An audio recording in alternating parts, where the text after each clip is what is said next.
Beres lagi ya. Ya, baik, selamat pagi Bapak Ibu. Selamat datang di Philip Webinar edisi hari ini, hari Selasa 4 Juli 2017 bersama kami tim riset Philip Sekuritas Indonesia.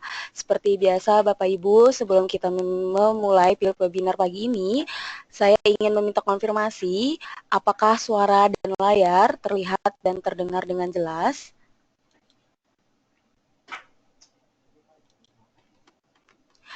Baik, terima kasih konfirmasinya Bapak Antonius dan Bapak Ahmad. Bapak Markus juga terima kasih Pak. Untuk yang pertama mengenai indikasi IHSG hari ini, silakan Pak Jasa. Ya, baik. Untuk hari ini kami melihat IHSG masih berpotensi untuk bergerak melemah ya atau bearish di support level 5805 dan resistance level pada 5963. Untuk pagi ini indeks saham regional dibuka mayoritas menguat ya, mengikuti pergerakan indeks saham di Wall Street semalam. Ini didorong oleh data ekonomi Amerika Serikat yang keluar lebih baik dari ekspektasi dan juga antisipasi keputusan suku bunga oleh Bank Sentral Australia hari ini. Data-data ekonomi Amerika yang keluar antara lain adalah ISM Manufacturing Index yang naik ke level 57,8 di bulan Juni dari 54,9, jadi cukup lonjakannya cukup tinggi. Ini adalah level tertinggi sejak tahun 2014. Selain itu juga ada data market manufacturing PMI yang turun ke level 52 di bulan Juni dari level 52,7. Meskipun turun, ini masih di atas level 50 yang masih mengindikasikan bahwa manufaktur masih ekspansi. Jadi ada dua indikator yang memberi indikasi bahwa sektor manufaktur Amerika kondisinya sangat baik. Selain itu juga ada data belanja konstruksi atau construction spending untuk bulan Mei, di mana secara month on month tidak berubah ya dari bulan April, namun secara year on year itu tumbuh 4,9%. Pertumbuhan ini ditopang oleh belanja di sektor publik, ada berbagai pembangunan institusi pendidikan dan juga beberapa proyek pembangunan jalan tol yang sedang dikerjakan, sehingga total belanja konstruksi untuk 5 bulan pertama untuk tahun ini itu tumbuhnya 6,1% dibandingkan periode yang sama di tahun sebelumnya. Dan yang terakhir adalah data penjualan otomotif di Amerika Serikat yang terus merosot ya di bulan Juni ini. Penjualan General Motors itu turun 5%, sementara Ford turun 5,1%, namun Chrysler mencatatkan pertumbuhan yang positif sebesar 7%. Produsen mobil asal Jepang mencatatkan rekor yang lebih baik ya, mereka rata-rata mencatatkan pertumbuhan penjualan yang positif. Penurunan penjualan otomotif ini didorong oleh reaksi pembeli ya atas naiknya harga otomotif di Amerika dan juga rencana Detroit yang akhirnya mengurungkan niatnya untuk mendamping inventory yang tidak diinginkan ke rental mobil di Amerika Serikat. Dan untuk hari ini ada juga keputusan suku bunga dari Bank Sentral Australia, dan diperkirakan akan mempertahankan suku bunganya sehingga investor akan lebih memilih untuk memperhatikan pernyataan yang dibuat oleh pejabat Bank Sentral Australia setelah pertemuan itu untuk mengetahui apakah outlook ekonomi RBI ini membaik atau justru memburuk terhadap kondisi ekonomi negara itu. Seperti itu. Untuk market news ya. Yang pertama adalah PT Nippon Indosari Corporindo atau ROTI. ROTI mencatatkan penurunan sedikit ya dalam penjualannya. Penurunannya sebesar 1,3% menjadi 600 miliar dari 610 di kuartal 1 2017. Laba bersih juga turun ya sebesar 67% dari 86 miliar menjadi hanya 27 miliar. Kalau mengenai biaya, CGS-nya naik cukup moderat ya, 5,8% dari 286 miliar menjadi 303 miliar.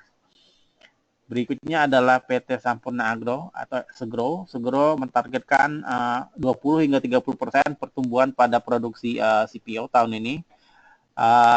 Puncak dari panen diproyeksikan akan dimulai kuartal 2 2017 dan puncak tertingginya akan terjadi pada bulan Oktober atau November. Yang berikutnya adalah PT Global Teleshop atau Globe. Globe mencatatkan anjloknya pendapatan sebesar 29% dari 194 miliar menjadi 136,4 miliar di kuartal 1 2017. Biaya Bahan baku. turun 31% menjadi 127 miliar. Namun tetap saja membukukan rugi bersih ya 100,86 miliar meskipun adanya penurunan biaya tadi ya. Bahan baku. Dan yang terakhir adalah United Tractors atau UNTR. UNTR mencatatkan pertumbuhan penjualan alat berat ya. Komatsu untuk 5 bulan pertama tahun 2017 ini. Penjualan mencapai 1.488 unit. Ini adalah pertumbuhan 71% secara year-on-year ya. Ini cukup baik. Ini menandakan bahwa memang penjualan sektor mining sudah mulai bergeliat ya, karena memang sebagian besar yang memakai alat berat itu selain konstruksi juga tentunya yang paling mayoritas ya mining.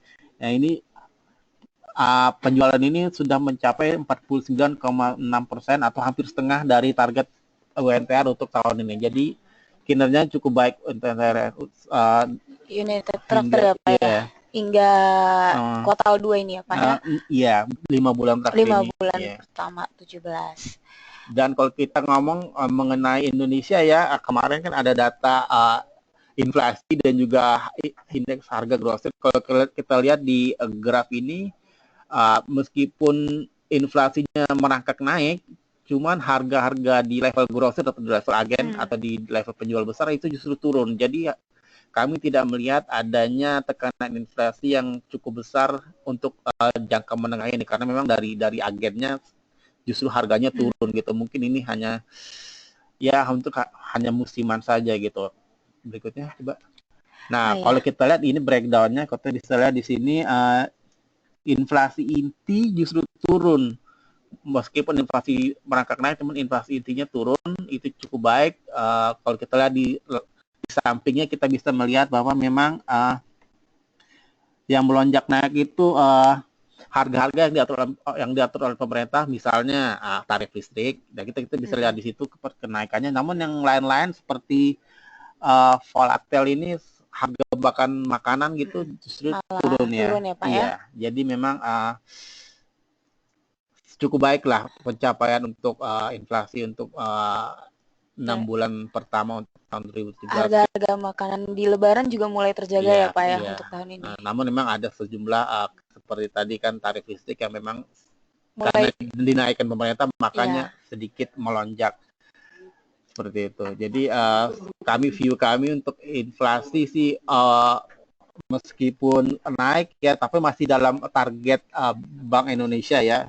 Kalau kita lihat memang secara tahun kalender atau dari Januari hingga Juni itu inflasi hanya mencapai 2,38%. Sedangkan kan target pemerintah atau BI kan 4 plus minus 1 ya. 4 plus minus 1 ya. Jadi sebenarnya masih masih dalam target pemerintah. Dan untuk harga-harga di tingkat grosir ya, itu justru turun 0,07%, sehingga secara year to date atau tahun berjalan Januari hingga Juni itu pertumbuhan harga-harga di tingkat grosir atau di agen besar itu hanya tumbuh 2,47%. Baik, kita masuki sesi tanya jawab ya Pak Jasa ya. Kalau ada Ibu dan Bapak yang mempunyai pertanyaan bisa mengajukannya di question box yang tersedia. Untuk review saja Bapak Ibu, hari kemarin ini sektor-sektor retail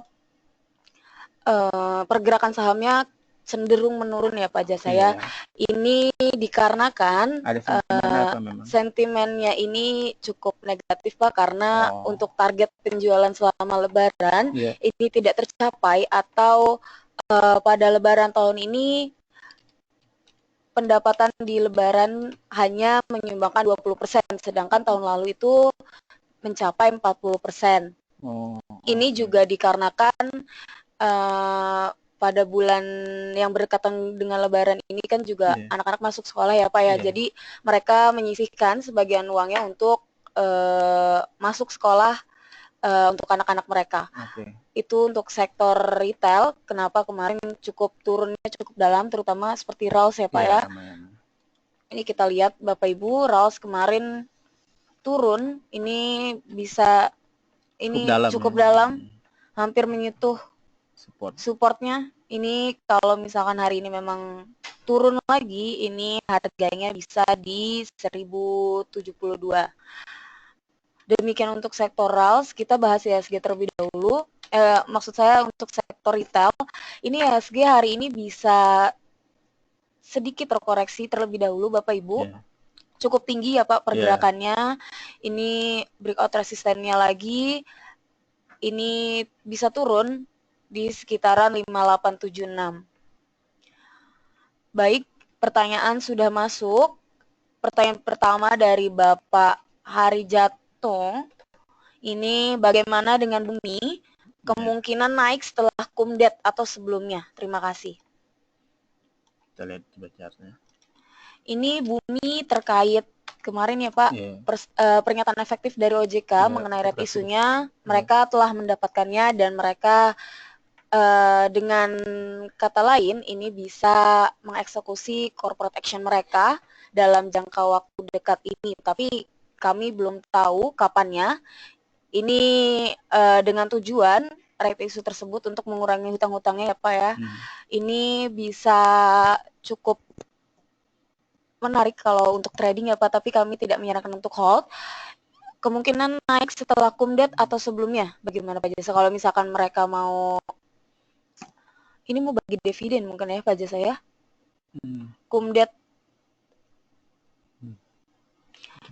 Kalau dari chart ini seperti apa? Chartnya sih untuk secara teknikal sebenarnya sudah tembus resisten. Ini bisa ke 400 sampai 411 Pak Jasa untuk hari ini apabila meneruskan kenaikannya. Tapi untuk naik atau turunnya KUM maupun X, ini untuk KUM-nya kita lihat Bapak, ini apakah investor memang mengharapkan untuk mendapatkan ya Pak, untuk mendapatkan bagian dari dividen yang dimaksud pada kumdet ini. Nah, untuk naik biasanya ini pada saat apabila kumnya ini naik ya Pak, nanti X-nya ini menurun Pak. Kami tidak bisa memastikan ya Pak untuk kumnya ini naik, tapi apabila investor memang percaya untuk mendapatkan dividen pada bumi ini bisa naik terlebih dahulu Pak di kumnya, dan nanti saatnya X biasanya itu turun terlebih dahulu, koreksi terlebih dahulu, baru mulai meningkat lagi Pak harga sahamnya. Demikian untuk bumi. Berikutnya adalah Pak, tolong ASI, Emcor, dan BES. ASI Pak Jasa. ASI untuk secara teknikal ini bergeraknya cukup sideways Pak. Ini kemarin terkoreksi sedikit, cukup mendekati supportnya. Ini bisa tunggu terlebih dahulu Pak, apabila nanti kita lihat ini bisa ke 8720-an terlebih dahulu. Ini kalau misalkan ada pantulan, ini bisa kembali ke 9.000-nya. Tapi kalau misalkan di 8720 ini meneruskan kembali, ini Bapak bisa akumulasi di 8650-nya. Demikian untuk ASI.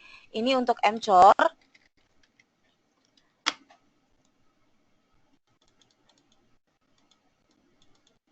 Emcor pergerakannya saat ini cukup sideways Pak. Ini Bollinger Band tengahnya nggak ditembus. Iya, ini belum tembus, Pak. Ini juga belum ada konfirmasi untuk Golden Cross-nya, Pak, dari Stochastic. Ini masih bisa bergerak datar atau flat terlebih dahulu, Pak. Apabila Bapak mau masuk, tunggu ada pergerakan sedikit. Ini juga kita bisa lihat ya, Pak, volumenya. Ini saham-saham seperti ini kan juga termasuk yang rawan ya, Pak, untuk diramaikan perdagangannya. Jadi ini Bapak bisa tunggu terlebih dahulu apabila Bapak punya, ini jika ada kenaikan sedikit Bapak bisa sell, tapi kalau belum, kalau misalnya Bapak mau masuk, tunggu ada sedikit pergerakan karena saham-saham seperti ini biasanya bergerak volatilitasnya saat para trader ini mulai masuk, Pak, saham-saham seperti ini. Selanjutnya BES. Untuk saham BES ini walaupun kemarin ditutup turun dari harga sebelumnya, tapi ini sepertinya terbatas, Pak, pergerakannya. Ini Bapak bisa tunggu apabila harganya nanti di sekitar 320. Ini Bapak bisa masuk. Ini nanti kalau misalkan memantul ke atas, ini bisa sampai 330 sampai resisten terdekatnya lagi di 350. Demikian untuk BES. Tolong analisanya untuk Unilever, WSBP, dan Jasa Marga. Baik, Pak Robertus. Unilever.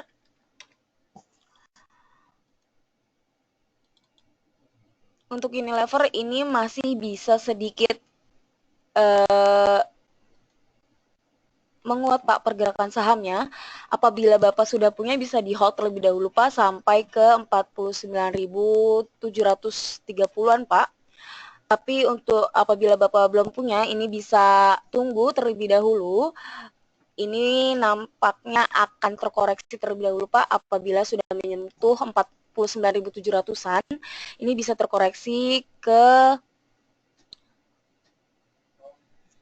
48.400-an, Pak. Lebih bagus lagi apabila nanti sudah menyentuh level Bollinger tengahnya, Pak. Ini di sekitar 48.000. Ini Bapak bisa masuk dengan resisten terdekatnya di 48.950-an. Untuk WSBP, ini semua saham kita masih menunggu ya, Pak, untuk laporan kuartal 2-nya ya, Pak. Jadi untuk fundamentalnya ini masih sama dengan laporan keuangan di kuartal 1-nya pada tahun 2017 ini. Untuk WSBP ini lagi-lagi masih berada di bawah harga IPO-nya ya, Pak. Ini di 480. Ini sebenarnya support yang memang sering dicapai oleh WSBP ini, tapi belum juga ada pembalikan arah, belum ada katalis, Pak Jasa. Secara stochastik ini sudah bagus karena sudah menyempit pergerakannya atau menuju Golden Cross. Untuk saat ini Bapak tunggu sebentar, Pak. Untuk WSBP ini memperlihatkan pergerakannya bisa di atas 485-an, Pak, atau mencapai 490. Ini Bapak baru bisa masuk karena pergerakannya cukup sideways, Pak.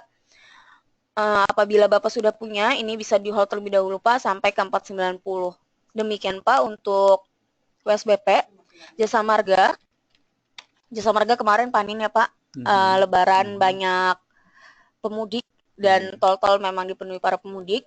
Tapi untuk secara teknikal ini cukup tinggi harganya. Ini walaupun ada penguatan ini hanya sampai ke 5.470-an. Apabila Bapak sudah punya ini bisa di hold sampai angka tersebut, Pak. Tapi misalkan belum, ini tunggu koreksi ke sekitar 5.230-an. Ini Bapak bisa masuk dengan resisten terdekatnya di 5.300 hingga 5.450-an. Demikian, Pak, Jasa Marga. Bapak Roy Barus untuk SSMS, LPKR, dan Adaro. SSMS. Untuk SSMS ini bisa menguat, Pak, tipis. Ini bisa sampai ke 1690-an Pak. Apabila Bapak sudah punya, ini bisa di hold terlebih dahulu. Untuk masuk di SSMS ini bisa tunggu Pak di 1625-nya. Dengan resisten terdekatnya ini bisa di 1670-an. Demikian Pak untuk SSMS. Ini untuk kenapa Pak? LPKR. Untuk LPKR ini sudah berada di atas upper band ya Pak Jasa. Ini bisa menguat, ini bisa meneruskan penguatannya. Ini bisa sampai ke 710 Pak. Kalau misalnya 710 ini tertembus, ini bisa ke resisten yang sering ditembus nih Pak, ada di 750. Berikutnya di situ. Iya, ini apabila memang nanti ada pergerakan naik, ini kami tidak menyarankan untuk mengejar, tetapi Bapak Ibu bisa ikut dan harap diperhatikan karena ini sudah terlalu tinggi Pak sebenarnya, tapi karena ini tertembus ya Pak upper band-nya, ini bisa menguat, melanjutkan penguatannya sampai ke angka yang tadi sudah kami sampaikan, ini bisa sampai ke 795-an. Demikian LPKR. Lalu Adaro. Untuk Adaro batu baranya secara komoditas memang hari ini cukup sedikit ya Pak meningkat Adaro ini. Ini dikarenakan harga substitusinya seperti harga barang-barang substitusinya seperti gas alam maupun minyak ini sudah mulai meningkat juga Pak. Ini untuk hari ini komoditas batubara memang cukup baik dan mungkin akan berpeluang berdampak pada saham-sahamnya, tapi kami tidak menyarankan untuk hold apabila memang sudah punya saham-saham yang berbau komoditas ini.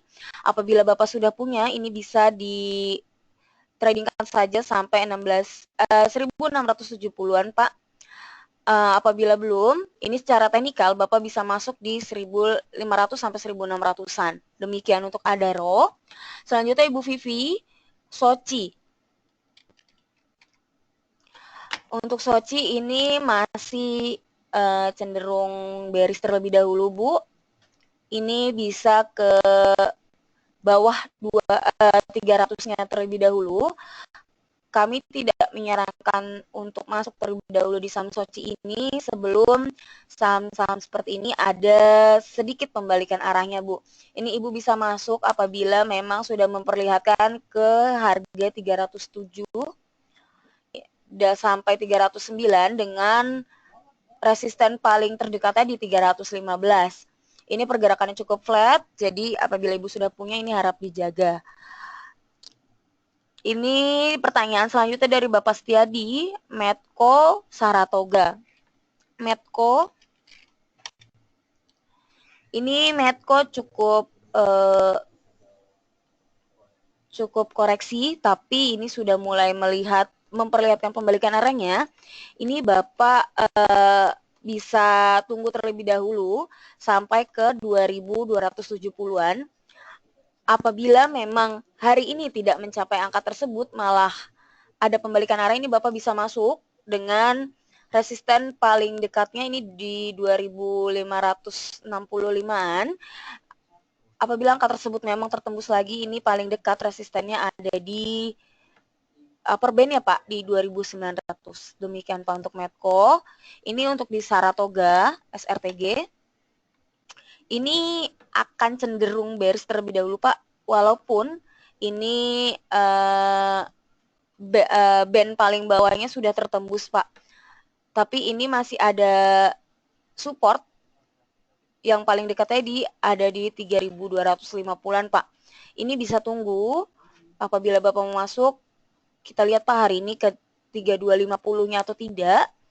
Apabila memang ada pembalikan arah, Bapak bisa masuk dengan resisten terdekatnya ini di 3350-an.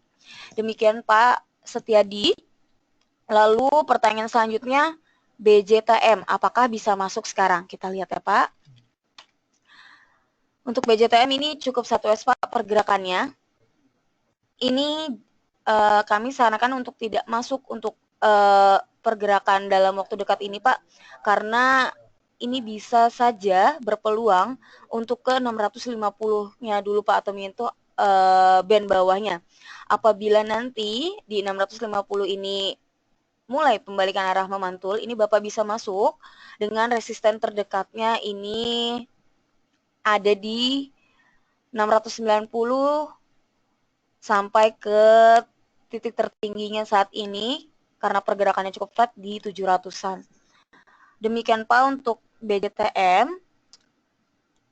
Lalu pertanyaan selanjutnya Bapak Julius mengenai analisa mengenai SSIA. Baik Pak. Untuk SSIA ini Bapak bisa masuk karena pergerakannya berada di tengah bandnya nih Pak Jasa. Jadi cukup menarik Pak untuk masuk di saham ini. Pergerakannya juga cukup datar. Ini Bapak apabila masuk, ini harap dijaga Pak untuk trading saja sampai ke 655-an.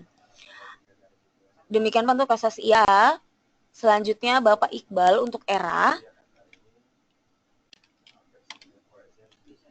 Untuk ERA ini secara stokastik sudah membentuk golden cross-nya atau bisa diartikan pembalikan arah ke atas atau pergerakannya bisa bullish terlebih dahulu. Ini cukup menarik untuk masuk dengan resisten terdekatnya ini berada di 650, selanjutnya ada di 670 Pak. Apabila Bapak nanti memang masih di hold, ini bisa di hold Pak mencapai 680-nya. Ini ERA juga cukup bagus ya Pak sebenarnya karena penjualannya produk-produk barunya yang bekerja sama dengan yang kita tahu ada Xiaomi, ada Samsung S8 ini sudah mulai dipasarkan juga Pak untuk tipe-tipe barunya Pak. Demikian untuk ERA. Selanjutnya Ibu Putri mohon mengenai TLKM dan KLB, apakah saat ini tepat untuk di-sell? Baik Bu, TLKM. Ini TLKM kemarin cukup tinggi ya Pak ya, karena kapitalisasinya di pasar saham kita di Bursa Efek ini dia sekarang nomor 1 Pak, mengalahkan HM Sampurna Pak. Iya, kalau melihat chart seperti ini apakah rentan profit taking kalau sudah begitu atau? Ini bisa, ini karena breakout resisten terbarunya nih Pak. Ini bisa di sell terlebih dahulu karena ini menyentuh titik upper bandnya Bu. Ini Ibu bisa sell terlebih dahulu Bu. Nanti apabila Ibu mau masuk lagi, ini bisa tunggu ke sekitar 4.500-an Bu. Ini bisa di sell terlebih dahulu Bu. Ini selanjutnya KLBF. KLBF juga sama pergerakannya, ini cukup tinggi dan secara stokastik sudah mulai pembalikan arah atau memperlihatkan koreksinya. Ini Ibu bisa sell terlebih dahulu karena apabila turun ini cukup dalam, bisa mencapai di 1620-nya. Ini Ibu bisa sell terlebih dahulu, nanti bisa diakumulasi lagi di 1620. Demikian Bu Putri. Selanjutnya ASI, Gudang Garam, dan LPPF. Bapak Muhammad, ini ASI sudah kita bahas ya Pak, Gudang Garam sekarang. Untuk penjualan rokok sebenarnya cukup ini ya Pak, perusahaan-perusahaan seperti ini cukup fundamentalnya cukup mulai digoyang Pak dengan beberapa isu. Ini ada dengan cukai yang terus meningkat setiap tahunnya, lalu ada pembatasan iklan, dan selanjutnya seperti ruang merokok Pak, ini juga cukup berpotensi penjualan saham-saham rokok menurun Pak. Tapi kita lihat Pak, apabila konsumennya masih tetap tidak peduli dengan pelarangan-pelarangan itu, sepertinya saham-saham seperti rokok ini masih bisa sustainable dalam pasarnya Pak. Untuk secara teknikal, saat ini Gudang Garam ini melemah. Kalau kami, saham-saham berfundamental baik itu menurut kami semakin melemah, ini Bapak bisa semakin akumulasi. Tapi untuk saat ini bisa ke arah 78.000 Pak. Ini apabila nanti di 78.000 Bapak bisa masuk, apabila nanti bisa turun kembali, ini Bapak bisa akumulasi di 74.000 Pak. Ini nanti apabila 78.000 ini tidak tertembus ke bawah, ini bisa kembali ke 80.300-nya Pak. Demikian untuk GGRM. Selanjutnya LPPF. Untuk LPPF ini hari ini bisa tunggu dulu Pak, apabila di harga saat ini ada pembalikan arah, ini bisa Bapak bisa masuk saat pergerakan naik sedikit Pak, ini bisa masuk di 14.360-an dengan resisten terdekatnya ini ada di 14.900 sampai 15.000 Pak. Demikian untuk LPPF.